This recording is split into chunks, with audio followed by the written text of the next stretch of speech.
jy kan my hoor, nee? Ja, kan. Okay, perfect. Ja. Okay, so as ons gaan praat dan, jy kan in Engels praat. Yes, right. Yeah. I was about to say, yeah. Don't feel like you have to. You can switch and change, but you don't want to hear my Afrikaans, bro. Okay, nee, dat is cool. Ja. So wat ons gewoonlik ook hier so doen is, kyk, ek het die so, whisky wat ek gewoonlik gooi vir die manne, maar die wyn wat jy aangebring het is moer lekker. Dis lekker, Dis rarig baie lekker wyn. Maar we can always have a whiskey as well. ja, ek sal definitief. But I mean, this wine is pretty damn good. Hy is baie lekker hoor. En dis die eerste keer wat ek van die wyn hoor. Ek het eintlik, ek weet nie of ek dit al gesien het of eintlik gekonsentreer het op die rakke by die drankwinkels nie, maar ek gaan definitief vir my so ouetjie aanskaf.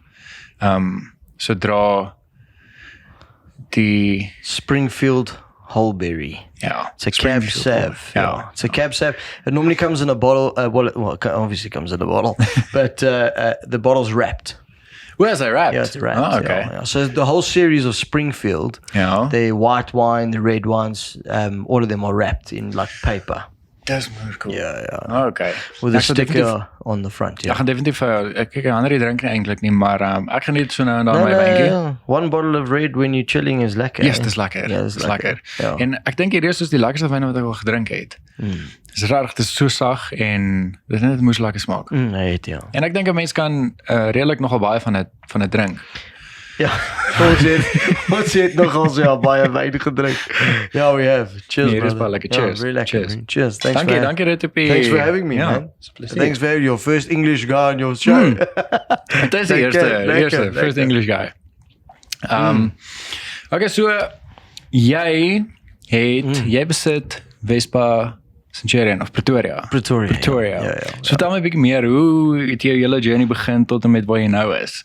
Yes, man, that's a long story. But sure, I've been really blessed in my life with very sort of just like skill sets from a point of being able to network with people and almost matching people's skill sets together, understanding clientele, putting oaks together, and thankfully a brand like Vespa helps the fact that the brand is something that attracts a lot of people to. Yes. So when you've got a brand like that and you've got a skill set to really network and be like-minded with people and bring people together, it works really well. All right. So I've been really blessed in my life to be able to have worked for Vespa South Africa. I ran Vespa South Africa as sales director for a few years.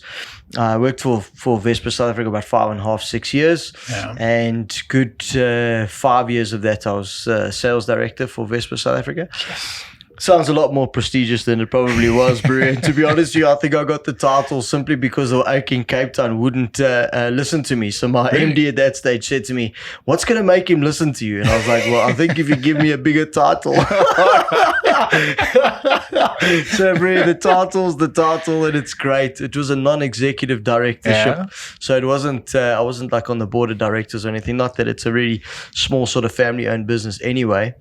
But, the brand's been in South Africa for over 16, 17 years now, which is incredible. I mean, the MD that came in and started it, he retired at the age of about 40, and he was on a beach in Camps Bay, and he was like, well, he's a Scotsman, and he thought, well, I want to get a Vespa. And he was like, well, where do I buy one? And there was no one reputable. So he decided, well, he's retired now. Felt like something different. Got on an aeroplane and went through to Pontedera in Italy, where the Vespa's manufactured. And bro, 17 years later, the agency is here in South Africa. That's crazy. Full agency. There are a lot of oaks in the beginning, they were like importing it and that kind of thing. But the full Vespa South Africa sort of agency was that. Yes, that's crazy. Very, very weird. Very, very cool. But so I mean, I started my journey in Cape Town. I'm originally from Johannesburg, Krugersdorp. Yes. Young days, and then in 2000 moved to Cape Town. I lived most of my life, adult life in Cape Town. So all my wild days and partying and stuff was all in Cape Town. So that was the biggest thing. The good old days, she's the good old days, heavy days. We're in Cape Town, matriculated in 2003, and obviously I started working ever since. I've done everything in my life. I'm only 34. All right. I look a hell of a lot younger than I am. You don't look 34 at all, bro. Not at all. Yeah. Which is either a good thing or a bad thing. I'm not sure. A lot of acts don't know what to say about it. But it's I cool. think it's a good thing. It's definitely a good thing. Definitely a good thing. I think when you're ginger as well, bro, you gotta take the punches so you stay young forever, bro. Yeah. But then I started.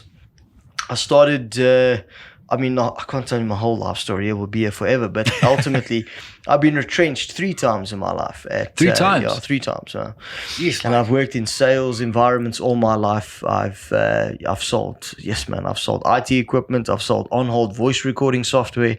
Whoa, I've sold sanitary ware. I've sold all over the trucks. place. I've sold cars. I've done so many different things in my life that led me to a point where in each job, it was really just about the people, the client, but always searching for more. Okay, yeah. Wanting more. And through your life, you're young, you go through these things, and you never really ask the question of what next. Or you think, okay, maybe, am I ever going to own my own business, or is that going to be a far-fetched sort of thing? And you never really go, well, that's it. You kind of got in the back of your mind, but it's not like a definite or not a road that I'm going, that's what I'm going for. I just really enjoyed selling and, ultimately earning money was the coolest thing for me to do.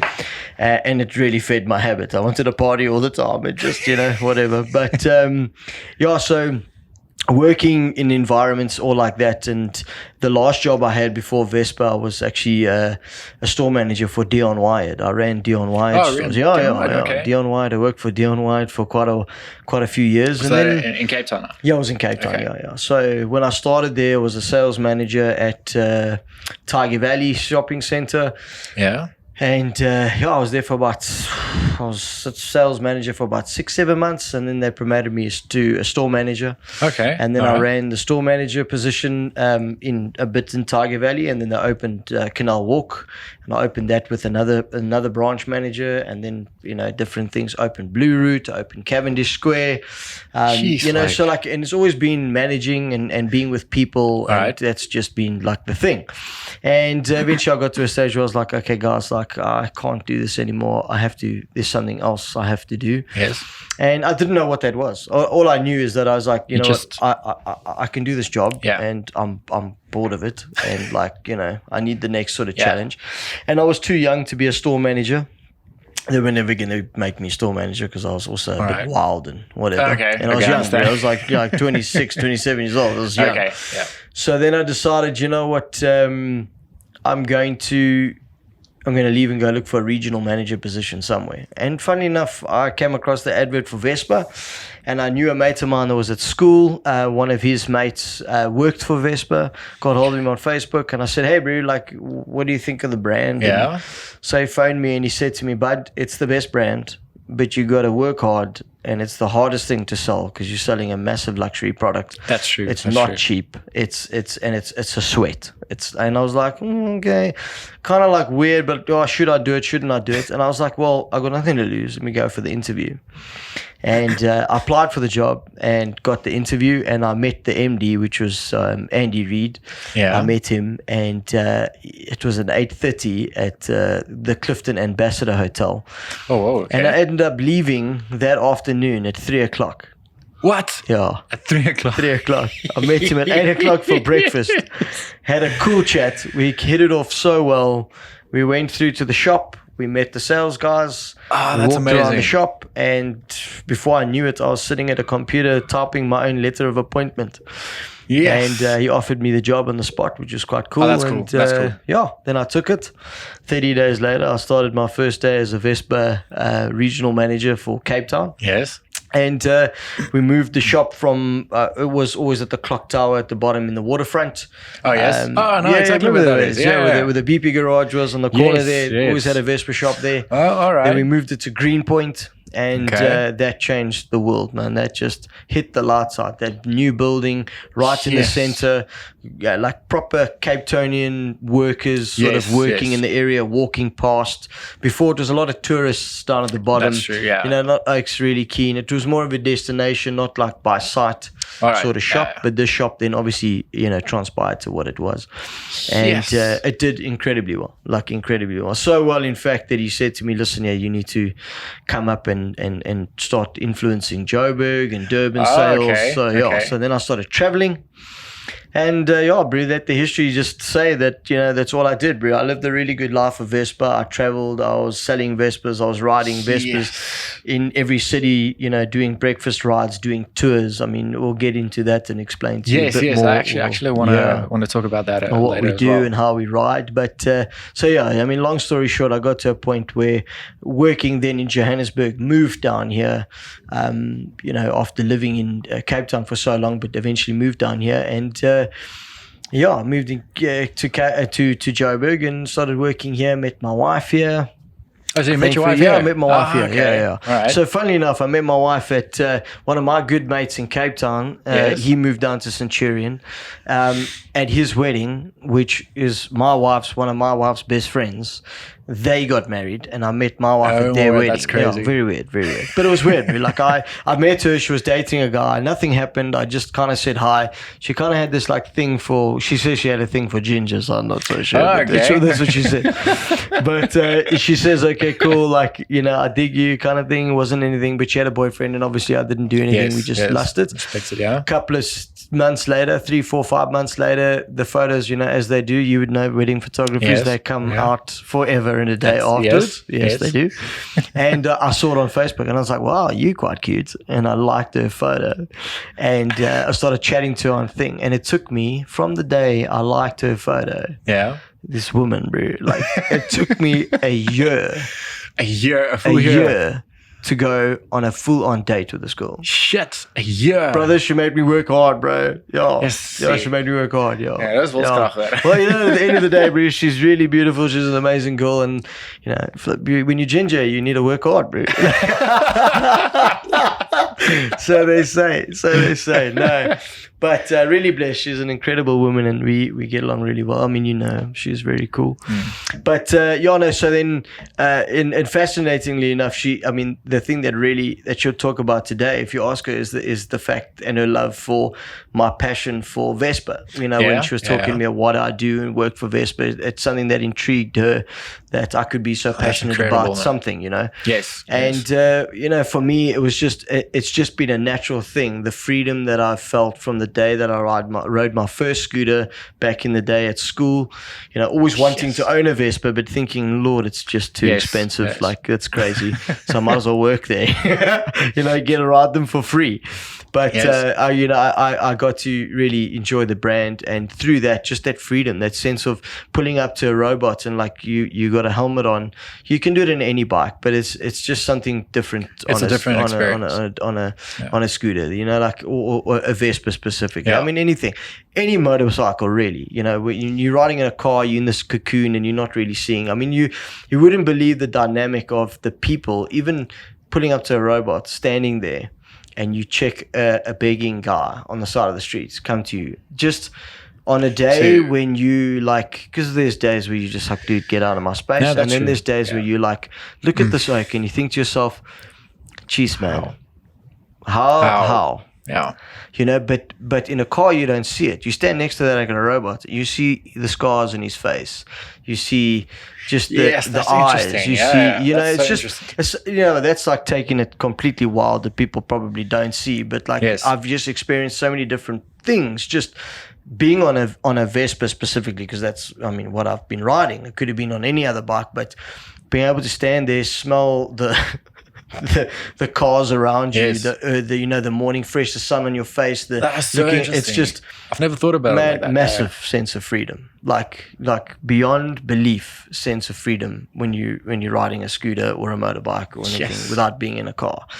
So, and that caught me, you know, and obviously being in Cape Town, I mean, it was like clubbing seals in Cape Town. You know, a guy wants to come test drive a bike, and you put him on a bike and you ride past Mooley Point into Sea Point, and he's looking at the ocean on his left and he's looking at the mountain on the right. Bro, it's hard not to say yes to buy a motorbike. That's you know, so like true. It's like, yes, bro. Like, that is so gets true. back and he thinks this is life. It's not life, but it's great. Yeah. So, you know, that sort of nostalgic love for the brand. And obviously a brand like that's got a heritage for a very long time. That's been around for more than 73 years, 74 years, in fact, this year. Still manufactured in Pontedera in Italy. You know, so Piaggio as a whole is the holding company, and they do. They got, as Piaggio, they got Moto Guzzi, they do Aprilia motorbike scooters, they do Vespa, and they do their own brand called Liberty. And, you know, they got a whole bunch of brands underneath them. So they're the holding company, obviously being in Pontedera. As Vespa South Africa, we import the bikes into South Africa, 40 of them at a time, 12 containers a year. We normally miss one or two depending on how the year's panning out.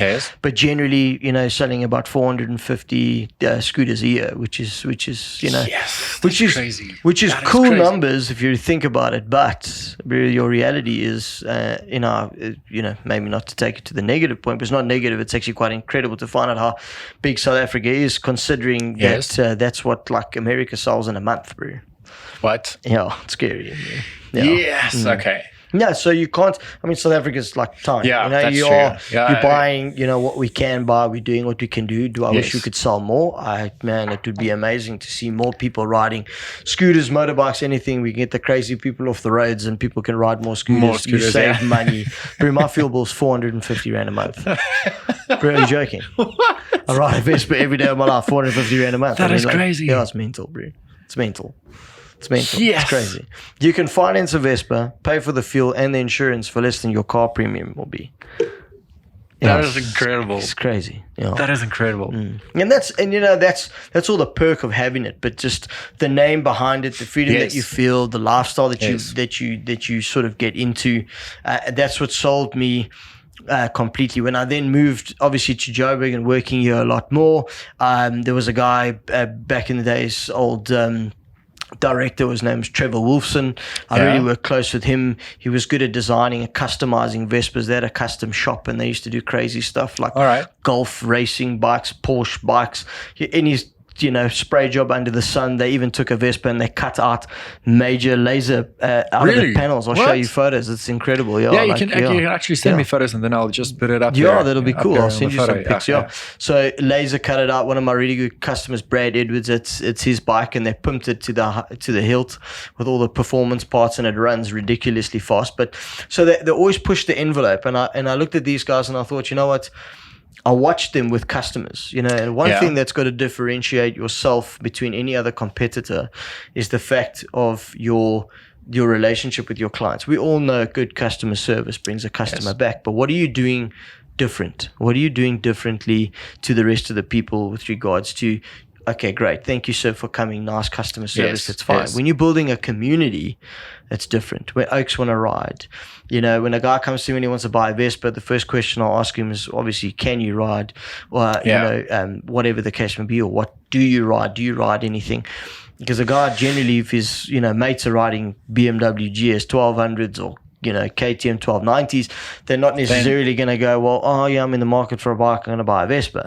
A Vespa is not a replacement bike, it's an add-on. It's something that you get extra in your garage because you love motorbikes and you want to sense. And then 90% of the time, guys don't touch their KTMs. They ride the Vespa because it's just the coolest thing to ride, and it's easy. You don't kit up with all this heavy kit. That's true. You get on the Vespa and you cruise, park it anywhere you want.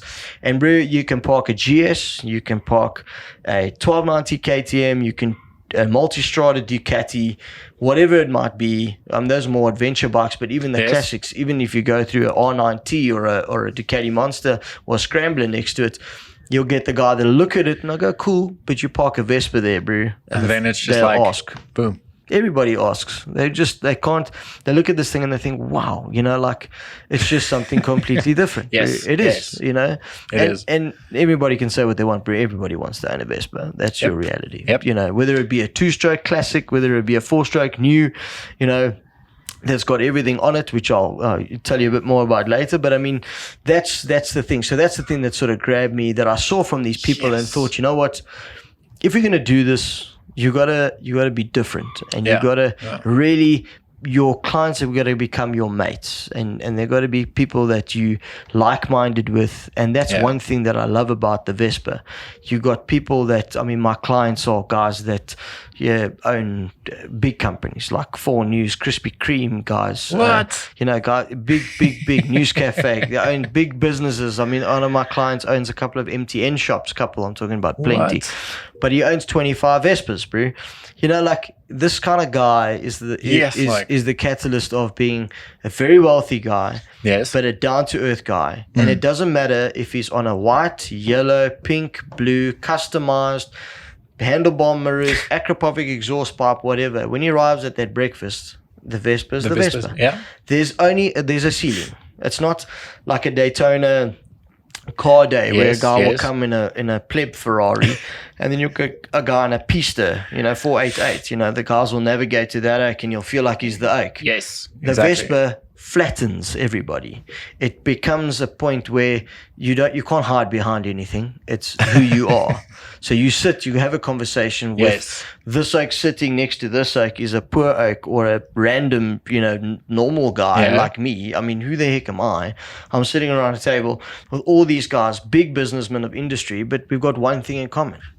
And you enjoy it, and it's something that they love. They have breakfast, you're introducing oaks, they're doing business with one another, so it's become a really cool sort of business related thing. Yes But birthed out of a product. I mean, obviously other brands do this, but you would think that would Vespa, like a little Italian scooter, do this sort of thing?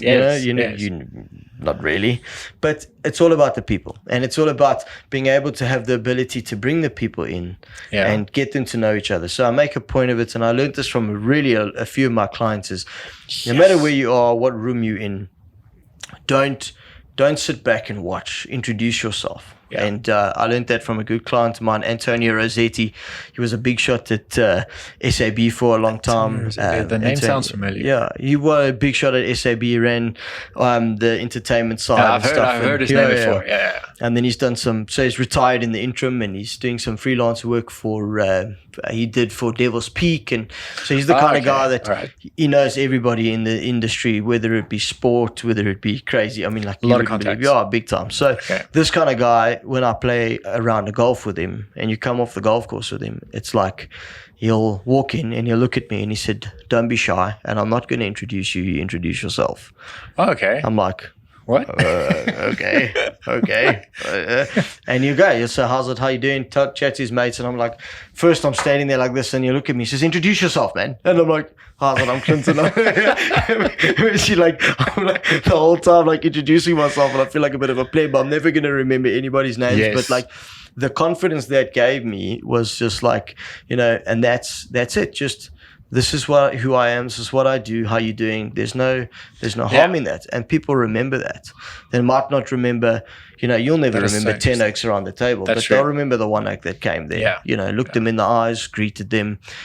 Coming back from the days. I mean, you grew up probably the same. Very respectful. Hello, Oom. Hello, Tannie. And when you're speaking to someone older, there's always Oom, and then I get cucked out because they tell me, "Don't call me Oom. What the hell are you doing? Don't call me Oom. I'm not your Oom." So, which is funny, and so I've learned through that whole network of human beings through Vespa has allowed me to build really what we want to call, I mean, you guys have got a beautiful brand yourselves in what you do, and this podcast, this brand that it's becoming, that it will become, and we hope that we'll grow it, is I, as Clinton, am trying to, through Vespa, have my own brand so that people know me. And thankfully, and really I'm blessed to a point where, to get it to where it is now, I left Vespa in sort of end of December, early January, and I had the ability to negotiate a good deal and became, I left them to start my own business, and now I own Vespa Pretoria. So Just is incredible. It's very cool. It's very so cool. Dat jy gekom het waar jy begin het en dat jy nou Vespa Pretoria own. Dis jou nou. Dis 'n amazing journey. Dis regtig 'n amazing journey. It is an amazing journey, and because of that whole journey, and you got to go through these things in life to be where you are, and that I have got a network of people that would follow, you know, and also. And there's a lot of those clients that I would rely on to follow. That basically, when I did the move, they said to me, regardless of what happens, never expect people to follow. Yeah. Because I specifically at that stage, you know, young, and you're like, yeah, but the oaks are going to follow me. We're going to build this thing or whatever. He said, don't have any expectation of people following you. Because people are people, man. Like, it's also Joburg and Pretoria. It's not like it's a world apart. Yeah. You know, it is literally a world apart. I mean, I moved from Johannesburg to Pretoria. I'm loving Pretoria. Totally different. People are amazing. Like, you know, absolutely. My wife's from Pretoria, and there's a reason why I fell in love with her. The people here are amazing. You know, they're very cool, very down to earth, and very hospitable. I mean, I'm an English oak and I'm ginger, for the love of God. You know, at the end, it's crazy. You know, oaks are like, they're not. You know, and there's no judgment. Everybody's just so relaxed, which is suited my sort of style in the way I do my job, which has been amazing. So I still got a long journey to go. Obviously, I started my job, started the business just before lockdown. So it's been, you know, kind of hectic. I'm always bietjie heavy genok met hierdie lockdown. Yes and no. Like I was nervous, I was worried, but thankfully, like it's been great. Like I've been really, really blessed, and that's why I'm saying, like, those people that you would think, you know, don't have any expectation, which I literally had to tell myself, no expectation. Yeah. You know, keep doing what you're doing. You know, consistency is key. You know, keep pushing, keep talking. Don't go silent. I was listening to a podcast the other day on Tony Robbins, just on business, and the guy was saying during this time, there was a percentage that he said, it was like something like 75 or 85% of the world's richest people have started their businesses in a winter season. When he says winter, is in a storm. In a storm, coronavirus, you know, 2008, like meltdown, all that sort of jazz, is in a storm. And when I heard that, I had this like thing, and I was just like, yes, Lord, thank you. Like, you know, I was so blessed. So blessed, that's right. You know, that during this time, I received that, and I'll work hard and make sure that we can make it into something really incredible. Yeah. Nee, dis crazy. Ek meen, met ons ook wat die podcast begin het, ons het letterlik hierdie ding begin, ek dink 2 weke voor die lockdown. So ons het ons eerste 2 episodes of 3 episodes geshoot, en toe is die lockdown. En ek het al hierdie idees gehad van ek wil hierdie merch uitbring, en ek weet hierdie gaan goed doen, want ons wil, hierdie is 'n ding vir die manne, verstaan? Ja, I love it. En dit is waar ons, dit is nie net ons kry hierdie persoon en ons gaan nou praat oor hierdie, en ons gaan letterlik enigiemand kry, en dan gaan ons praat oor wat die persoon doen, en ons gaan letterlik net 'n kakpraat sessie hê, verstaan? En so dit gaan nie soos 'n interview wees nie. En ek het net gedink ek hoorie, maar dit gaan so lekker wees om mense se stories te hoor, soos jou storie wat jy nou vertel het. Dit is vir my amazing om hierdie goeders te hoor. En toe is die lockdown, toe ek van ek hoorie, maar hoe gaan ek nou, die mense is nou so gewoond aan hierdie episode as ons uitgebring het, en die mens moet consistent wees, maar nou kan ek niemand kry om 'n podcast sessie te doen nie. En toe die levels nou 'n bietjie afgekom het ook, en toe het ek nou vir ek het vertel ons vir Roan gehad ook. That must have been amazing. Dit was amazing geweest om sy storie te hoor van hoe hy begin het en waar hy opgeëindig het nou met sy boxing career, en hy is die SA heavyweight champion. En dit is 'n moesou, en hy slaan kakhard. Hy slaan kakhard, man. Ja, yes. So vir my ook om hierdie ding aan die gang te kry tydens hierdie lockdown storie, dit is moeilik, maar dit is doenbaar. Verstaan? Mens maak dit werk. What I love about it is that you started 2 weeks before, and it's big, and it's like something that, because a lot of oaks started this during the lockdown because they had nothing else to do, but the vision was there before. Yeah. But the beautiful thing about it is, and you got to think about it in your business, if it wasn't for this lockdown, do you really think this would have happened?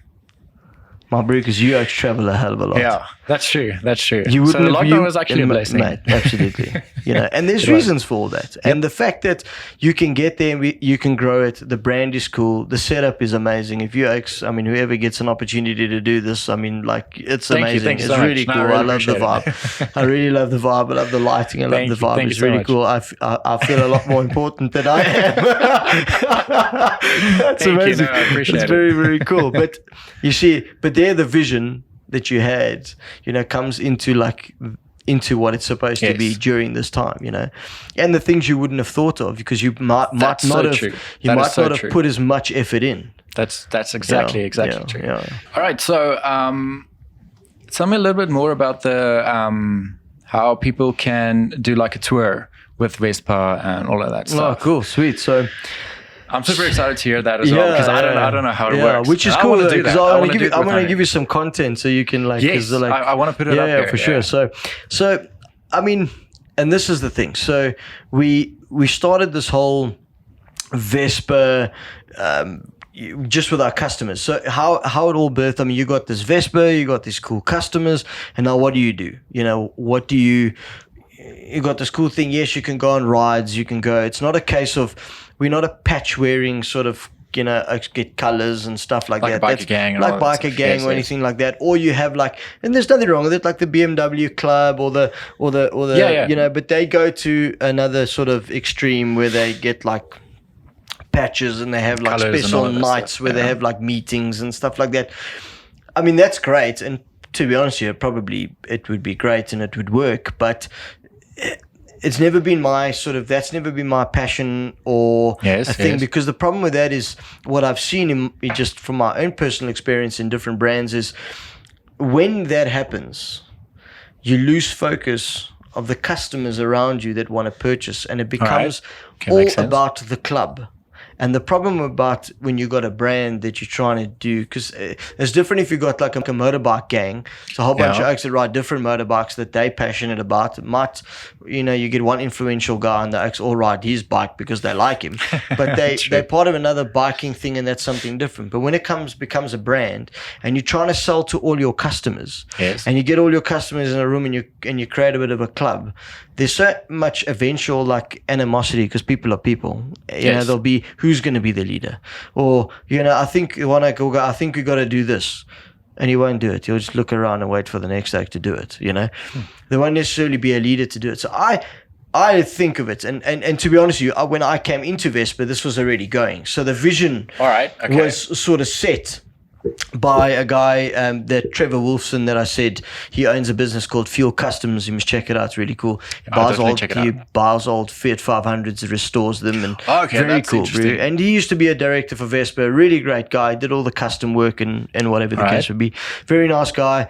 His whole thing was he must get customers to want to ride. So he started a thing where every Friday morning, we still do it today, without fail, whether it lands on any other day except if it lands on Christmas Day or whatever. But every single Friday morning, we have a breakfast ride. That is so cool. Yeah, so every Friday morning, whether it be Joburg, whether it be Pretoria, Cape Town's a bit harder. I'll explain that in a second. And Durban, they started it on a Friday, but it started becoming a staff breakfast, so they changed it to a Saturday morning.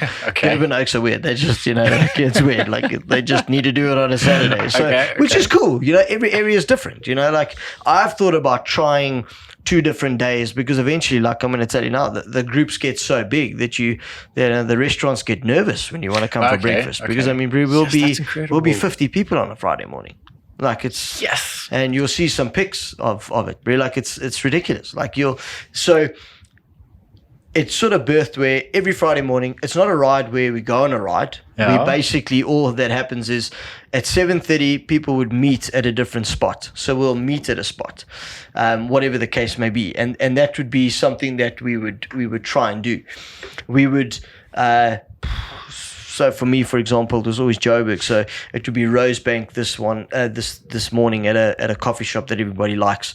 It would be at Hyde Park. It would be in Parkhurst. It will be. Yes. So every Friday morning, 7:30, everybody gets there. We have breakfast, and those oaks that a lot of the guys that eventually own Vespas, and I'm going to ask you this question in a minute because it's going to be quite fascinating. Have actually, before I answer that question, let me ask you that. What do you think the dynamic, you'll probably get it now because of all the conversations we've had, but the age group, what is the age group of the average Vespa owner? Ek dink is tussen, ek sal sê so 35 en 45. That's a good one, yeah. 35. Yeah. So 45. So I'm going to explain you a little bit older. So my average customer will be 45 is a bit young. So call it 45. 45 to 75. Really? That's my customer. What? Yeah. So I'm going to explain it like this. Like, a Vespa is a leisure item. It is a nostalgic purchase. It's an iconic brand. Yeah. It costs a little bit of money. Yeah. Which is understandable. But, people don't understand why. But if you touch it, you look it, you feel it, you ride it, you'll understand why it costs why it does. And I could go through the thing or whatever, and a lot of people will still say to me, no, you're on drugs. It's still, don't be mal, it's still it's a scooter it's a flippin' brompony, come on. I still can't believe you call that bloody thing in brompony in Afrikaans, bro. Can you shoot me now? So, what do you do? I go brompony. Ek het dit so lank al storie naam, die woord brompony. Brompony, can you believe it? So the reality of that situation is that. So if the price is a little bit unobtainable for and you look at your life. So I always explain it like this, or my MD explained it like this, and it always made sense, and it's something that really makes you understand it. When you from the ages between 18 and 24, you're thinking of what? You want your cell phone, you want to go on a date, you got a chick, you got a whatever. Well, more cell phone, worrying about other things, whatever. And for sure, I mean, unless your parents have got ammo, there's no ways you're going to be able to buy this thing. Yes. Between the ages of 25 and 30, you're meeting a chick, you got your mates, you want to go on holidays, you are, some people start families that young, but generally it's a little bit older, or they're thinking about buying a house, or whatever the case. Millennials nowadays, dear Lord, we don't know what they do anyway. But that's the reality. So their income is not there. Then from 30 to 39, 38, maybe 40, it's building a home, building a career, a family, kids, whatever the case may be. So there's not a disposable level of income unless you've got a job where you can do it, which we do sell from time. Listen, I've sold bikes to 26-year-olds that have got, trust fund boys or whatever. So you sell Vespas like that. But the core group is guys that have disposable income where there's no more, kids are out of school, kids will have their own thing. I understand. And they got, time on their hands. So that's what I'm saying. So like on a Vespa breakfast on a Friday morning, we'd meet at 7:30 and I'd find myself going to work at 11 because, guys would just be like, no, don't go. No, another coffee. Then you have a coffee and I'd be like, I got to go to work. And they'll be like, no, come with us. We're going to go to his job. And then we go to his work and we all ride there. And then we'll sit around at his job and we'll have coffee at their job, so cool.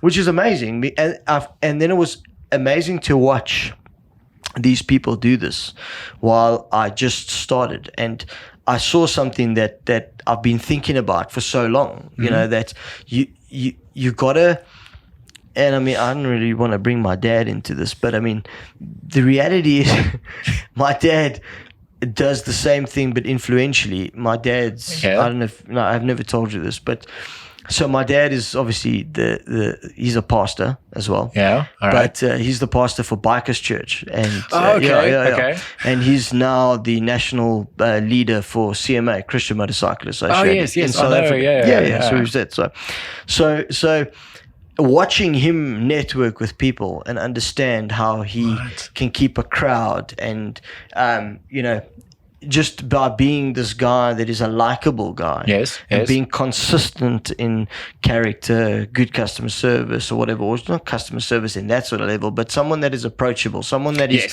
that people would like, easy to talk to. You know, all those little things that I've picked up from him have helped to get to a point where now when I go to a breakfast of 55 people, then, I don't even eat. Yeah, I don't have a chair. They say pull up a chair. I pull up a chair here. I pull up a chair there, and that's my job, and I love it because you like you're having a conversation here, then you're having a conversation here, and you're having a conversation. Then I'm outside and I'm taking photos, and then guys come out and talk to me about Vespa and the amount of Vespas, and that whole thing was birthed really. First of all, about having something for our customers to do.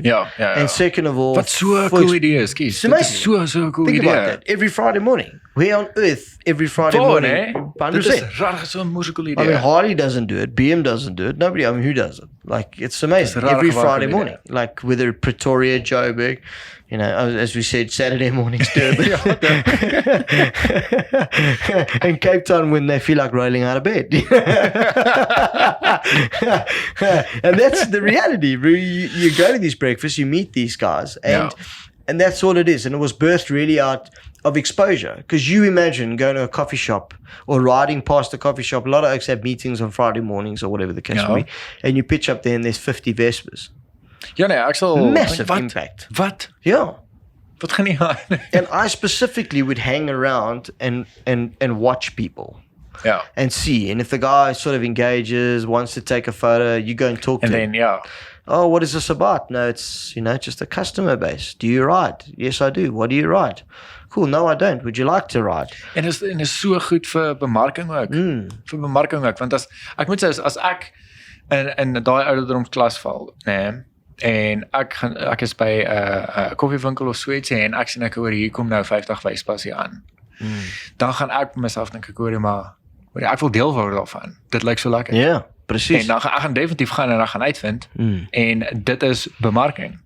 Because people watch people. Ja, presies. People sit there and they go, and initially people are like this, whether you're very confident or not. If you're sitting at a table and you see a whole bunch of stuff, first of all, you're like, oh, yes, I don't want to go up and say something, but I really want to say something. And they look around, they'll find the one straggler that walks around and you'll go and talk to that oak that's standing on the corner there, and that oak will be me. And I'm the worst oak to talk to because I'm going to sell you a Vespa. That's so that's why I stand around. I just watch people. And they do, because they watch people and they're like, and they try and fit themselves in a mold. They'll look around, they'll go, you know what, that oak kind of has my vibe. Okay. That oak's kind of cool. That's the kind of people that I can see myself fitting in with. It's like me going to a restaurant and a whole bunch of oaks with like Ferraris rock up. Brother, way out of my vibe, bro. I'm not, I'm going to sit there and go, well, I'm not going to go and say hello to any of these oaks. I'm going to go take a photo of one of their cars.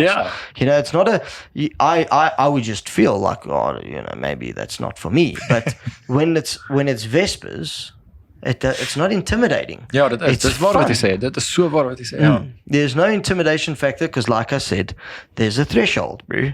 There's only that much you can do to it, and it doesn't make it even more wow than the next one. It just makes it look cool, and it's an extension of your personality. So whether you get a red one, a green one, a blue one, and you pump it and you do something, it's an extension of who you are. It's not, which is incredible. That's insane. Ek gaan definitief die details, ek gaan die details ook hier so sit vir die mense. Ek gaan dit in die description van YouTube sit en alles, en op die podcast en alles. Ons is op, gister het ek e-mail gekry, ek dink dit het gesê ons is op Google Podcasts. Awesome. Ook nou.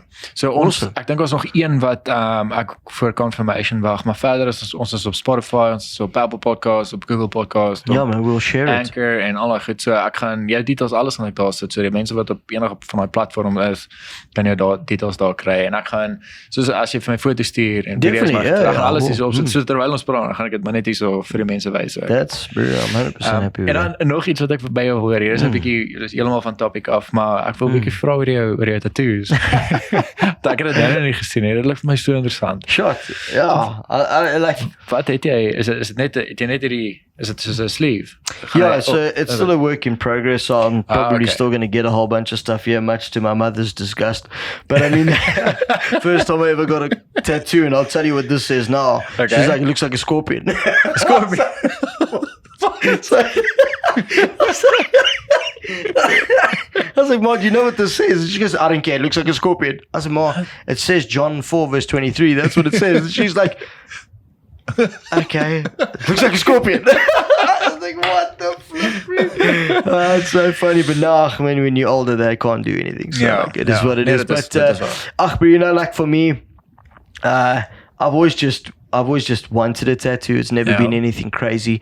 I mean, when I was younger, I lived a really crazy life. And, I mean, obviously growing up in church, I played music for a very long time. I played drums for over 18 years. Oh, wow. Played drums in my dad's church for 16 you look like years. A drummer. Yeah, you look like a drummer. Yeah. So I played for a couple of like, you know, fun bands and stuff. And obviously being in Cape Town, student bands and crazy stuff. And then I played in church for a long time, drums in church for a long time, and sang as well. It's funny enough, we're laughing about your first job ever. You know, I started working for Incredible Connection because my boss then was a mate. My dad married him, and he said to me, I can either pay you because I sang at his wedding. Yeah. So he said to me, bro, I'm 16 years old, bro, I'm singing at this guy's wedding. He says, bro, next year when you're 17, you can come work. He said, I can either pay you or I can give you a job. And I was like, well, hell, bro, I'll come work. You know, cool. So from 17, I was selling computers on weekends at Incredible Connection. Yeah, that's why I started doing sales. You know, that's the thing.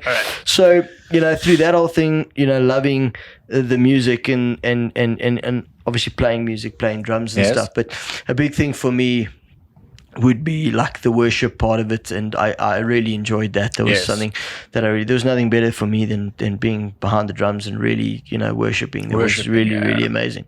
So, you know, that's why I tattooed John 4 verse 23. Was that your first tattoo? Yeah, it was my first one that I ever got with a microphone. I see, with a microphone. So, okay, I see now. So basically the microphone writes the word to the thing, and it says, John 4 verse 23 basically says, for a time is coming and has come where the Father will call the true worshippers to worship him in spirit and in truth, for these are the worshippers the Father seeks. Yeah. So that was, you know, it's my heart to do that. You know, obviously in life, you know, life happens and you veer a bit, you come back a bit, you know where you know, and you come back or whatever the case may be. Yeah. And it's, I mean, you say these things and you do that, but there's always just this thing where you know the time will come. The file will be pulled at the time when you least expect it, you know. So there's a whole plan, there's a perspective, there's a thing in your mind, you know, when you were younger, there's no reason, you know, why else? You know, my dad's been in biking, but in heavy ministry, preaching to a lot of people. He's preached at the Mighty Men Conference, he's preached at, you know, big rallies, 7,000 people. He gets on stage and the oaks are going rough, bro, and he gets up there, bro, that you can hear a pin drop. How people just have this respect, bro. And not because of the man, bro, just like because of his presence, because of God. Like, it's this incredible thing, bro, like to watch him speak. And it's amazing, bro. Like I like Father's Day, I posted a thing on Facebook about my dad. This is a man after God's own heart. That, you know, he literally strives on a daily basis to do God's deeds and not works because we got to do works, but for people, because he's got a genuine heart for people. Oh, wow. And that's where I think I'm really blessed in my life to have learned that from him. And I put that in practice on a daily basis. When you meet someone, you don't just talk to them, you get to know them. You know, life is hectic though, man. So you'll meet a guy, whatever. You can't be intimate and weird all the time. But you'll chat to a guy for 5 minutes and you'll sense there's something going on in his life, and you're just this discerning thing that happens, and that's just a calling on your life that'll basically happen. So we all know it will come at a certain time, and then bro, the next one I got was the anchor. The only reason why I got the anchor is because I knew if I didn't get the anchor, I wouldn't have done the rest of my arm. Okay. I see. I always just loved anchors. And also like, there's got to be a greater meaning, bro. Sometimes you get a tattoo because you just really dig it. You know, like it's not, you know, I'm going to sit here and go, this is from my flipping spiritual, like, no, that was an anchor because I digged an anchor. The lion is a big one for me because believe it or not, I seem very confident, but like for me, being brave on a daily basis has always been a struggle. It's been hard. It's just being brave, being anxious. I used to suffer heavily with being anxious. Like really? Yeah, weirdly so, bro. Like very hectic. Yeah, for fear of driving, thinking I'm gonna die, like crazy, bro. Like. What? And it's mental, bro. Like you would think you get so confident and so like you out there and you can chat to people and stuff and you put up this facade, but it's not a facade. Yes, it's something that you really just, and something I've prayed about and I really live now. I don't live in any fear anymore. I don't live in any anxiety anymore. It's something that now when I look down at this line, I know that, you know, that's just, and it's really beautiful as well, bro. So it's amazing what prayer can do, eh? Big time. It's amazing. And I don't think there's, I think people underestimate prayer. Yeah, big time. Because when you pray and you just keep on praying and praying and praying, God just, so die Here werk net op sy tyd. Dit is ook iets wat ek het agtergekom met die jare. Ek het ook wel baie keer vrae gevra. Dis maar een ding wat ek weet is, die Here werk net hy werk op sy tyd. Jy wil 'n ding nou gedoen hê en jy raak gefrustreerd of so iets, maar die Here gaan net werk op sy tyd. 100%. And then when it comes, you just like, okay, Lord, you were right. Yep. Exactly. And it's cool, bro. And you know what the cool thing about it is, you know it. Yeah. But and like my dad always says to me, you know, when you're going through things in life, you know, and I phone him and say, yes, Dad, like, yeah, it's hectic and, you know, you just pray for me and whatever. And he just, one thing he always reminds me, he just says to me, when last did you seek God for God and not for things? You know, because that's what we do on a daily basis, bro. Yeah, you lie in bed, you read something maybe with your wife, and you pray for something. You're praying for things. You're praying for things all the time. You know, whatever the case may be, or you want, you need. When last did you just? And that goes the whole thing about going into a closed room, closing the door, and we all. I'm definitely not the person that I don't do it enough. But I mean, that's something that always resonates with me. It's just like, when last did you seek God for God? It doesn't mean you got to stop now and go, I feel guilty. I can't ask God for anything.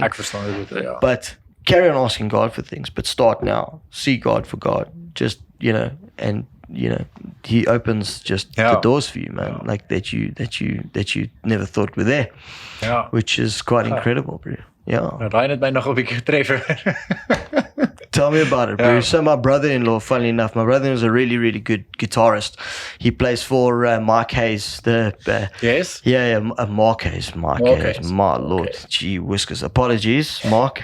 So he plays for Mark Hayes. They do tribute bands. They do AC/DC tribute, Queen tribute. They play at the Boer in Cape Town. They played a couple of big shows. They do really, really well. He's an electric guitarist, and him and I played a lot of music in his life, obviously for church and stuff like that. And he played music, his name's Ian Smith, and we used to play in church bands together, whatever the case may be. And he always used to say to me, like, we always go through stuff and we chat or whatever. And then I laugh and I'd phone him and he'd be like, yeah, bro, I'm like freaking out. I'm like, dude, I don't know what I'm doing. Like, and like, I'm the least expected. The moment that I didn't need him to say it, bro, he'd look at me, he'd like stop the conversation and go, bro, so when last did you seek God for God, bro? And I was just like, goodbye, bro. Maar dis maar want ek soos 'n mens, ek dink jy verloor jouself eintlik so met alledaagse goeders dat jy 100%. Jy mis dit. Jy mis dit om to see God for God. Because everything just falls into place after that, bro. Ja, dit is so. That's dit doen. Ja. En wanneer jy ook voel ek hoor ek weet nie wat om nou om te doen nie. Dit is presies wanneer jy net moet oorgee. But it's the same in everyday life, business, work, hard work. Yep. You know, you're striving for something so much and you just think to yourself, geez, I got to get it. The minute you just take the foot off the accelerator and you look at it from a different perspective, you see it.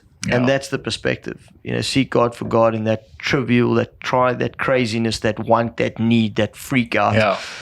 It just puts a perspective on it. And you realize, you know, as much as I was chasing that as a big thing, it's not as big as big, you know. And then the peace comes. which is crazy. Yeah. And that we all seek on a daily basis, the peace of God. Yep. Which is crazy. So yeah, and then and then this I've always in my mind envisioned. I've really wanted like a compass with like the African continent and stuff. Yes. And bro, I was so That is so like, cool. it's very That cool. is so Yeah, cool. shot. And it's super nicely done. Shot. So it was so funny, bro, because he's doing this, and I'm going, bro, why are you leaving this whole space open here, bro? I mean, I don't understand why. He looks at me, he goes, really, bro? And I'm like, what are you talking about, bro? He's like, this whole space here, bro. Don't you think you can put anything in here? He looks at me, he goes, bro, that's Russia. Great, tattoo a map on yourself. You don't know what's going on, bro. That's Russia. Dude, are you joking? I was like, oh, bro. Yes, I felt like such an idiot, bro. But that yeah, looks so really nice. that's very cool. And then it will eventually get some roses up here. And then I'm not sure what to do at the top. It's kind of a thing. But it's a progress thing. Like I don't have that addictive, like, I got to do it. And then I'm just doing stuff because for me, it's always got to tell a story. It's got to be like, it's not necessarily got to be this like heavy spiritual story. That was my first thing, because when I got saved, that was something that resonated with me intensely. All right. You know, and still today. And it's a big mind check, you know, when you're living a bit of a array life and you know, not living the way you're supposed to be living. You know, every morning when you look down at yourself and you go, then you just realize, oh, right. man, rein it in. I actually also thought about getting tattoos and all that stuff, and it's been in my mind for years now. But I'm deciding what I want to get, and what tattoo is going to be my first tattoo, what idea, and all of that stuff. So they say it's a cliche thing, but everybody says it, but it's true. You know, before you tattoo it on your body, tattoo it in your heart. You know, and I mean, everybody's heard that saying before, but I mean, that's the reality. You know, you can't put something on there that's not, because there'll be days where I wake up and I go, yes, did I make a mistake? And I'll be like, no. Okay. You know, it's what you love. Yeah. You know, it is cool. I mean, here, my grandmother was a big part of my life, which is something that like I'll always remember. And you know, she was like a matriarch of the family. Lived her life so close to God, like it's unbelievable, bro. And like I used to travel a lot, obviously, for Vespa, and I used to spend a week, a month in Durban. And she had an apartment which has become ours, which is amazing, in Umhlanga. When my grandfather passed away, I lived in the Vaal River, and then moved to Umhlanga. And I used to sit with her, and I would just listen to the wisdom of that woman, bro. She would just, I'd be having I'd be like a rough day or a rough month or whatever, and I would just sit with her and I'd thrash it out with her, and she would say things that are just below my mind. I'd be like, oh man, that is just like unbelievable. Like it's a massive rock, and I'd like be so vulnerable with it. Altyd. Like, you know, coming home, I'd be out with the staff because it'd be a staff function, then I'd come back, and she's lying in bed and she's like reading her Bible, and I'd be like, do I go to bed now? Do I sit? and then I'd lie on her bed with her, like lie on her bed with her on the pillow and like look at her, and she'll be like, what are you doing? I'm like, I just want to be here. Like, and she's like, okay, well, I'm going to carry on reading. And then I'll be like, okay, cool, you want to read for me? And then she'll be like, yeah, cool. Like, and she'd read for me. Like, it'd be like those moments. And our apartment's right by the Umhlanga lighthouse.